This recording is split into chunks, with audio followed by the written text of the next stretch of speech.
So how does a garage startup become the most valuable company in the world? Well, Apple Computer did it by selling 93 million iPhones last year and 40 million iPads. And the only reason they didn't sell more is that they can't make them fast enough. But that relentless demand has raised uncomfortable questions about how these precious objects are made and how the people that make them are treated. A few weeks ago, the company invited me to witness its first ever third-party audit of its biggest Chinese supplier, Foxconn. For the record, our parent company Disney and Apple have strong ties. Our CEO sits on their board, and the Steve Jobs Trust is Disney's largest individual shareholder. But I only agreed to report exactly what I saw on this, the first look inside the iFactory. We arrive at dawn. Is this the entrance? No idea what to expect, but eager for a glimpse of the mysterious place that builds the stuff that fills our lives. There's our guy. Switch your mic on, please. We're met by a top Foxconn executive who refuses to confirm that inside all these buildings, they're working on top secret projects for Intel, Nintendo, Dell, and many others. There we go. But Apple has allowed him to show me how they build the world's most popular objects of desire. Be the charming type. The ones that turned a little garage startup into a company more valuable than Exxon, a brand more beloved than any other. I'm told this is the very first time any reporter from any country has been allowed to see this. We will don static-proof jackets or full bunny suits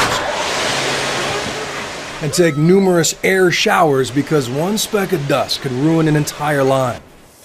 There is one obvious reason for Apple's legendary secrecy over the years. If the world sees this line, it might change the way people think in this line. Unlike any other product, the launch of a sexy new Apple gadget is a cultural event, and that cult following comes in part from a mystique cultivated brilliantly by Steve Jobs. It's really extraordinary, and I urge you to get your hands on one and see for yourself. I'll admit, I'm among the millions who bought into the idea that these are not just dependable appliances, they are works of art, carefully wrapped in pristine boxes, lovingly sold in museum-like stores. I don't know about you, but when I'm enjoying a delicious steak, knowing where it came from changes the experience. So how many steps are there? Around 141. 141 steps. Yeah. But it is time now to think different about Apple. Because here it is. This is where your iPhone was born, and these are the people who brought it to life. My name is Bill. Nice to meet you. I'm first struck by how young they are. Not 13 like some of the horror stories I'd heard, but 17, 18. No one looked over 30. I know many came from poor villages out in the countryside with the hope of making $2 an hour, but their haircuts prove that teen style lives everywhere. I was expecting more automated assembly, more robots, but the sleek machines that dazzle and inspire and change the lives of people 8 to 80 are mostly made by hand, after hand, after hand. Behold the camera module for the iPad. Look at how tiny and intricate this is. And get this, with 2 shifts, they can make 300,000 of these in a single day. It takes around 5 days and 325 sets of hands to assemble an iPad, they tell me. And they can turn a raw hunk of aluminum into a sleek design, complete with the bitten Apple logo, at the rate of 10,000 an hour. At the end of this process, I find 27-year-old SheikhJee, who carves the aluminum burrs from 3,000 apples every shift. What are you thinking about while you're working? A lot of times I think about how tired I am, the mother of 2 tells me. I think about resting.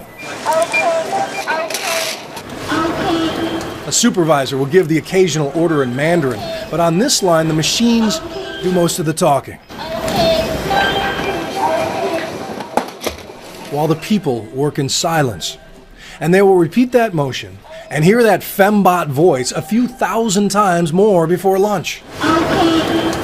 Their 12-hour shifts are broken up by 2-hour-long meal breaks when they march single file to a massive canteen and pay around 70 cents for a plate of meat and rice.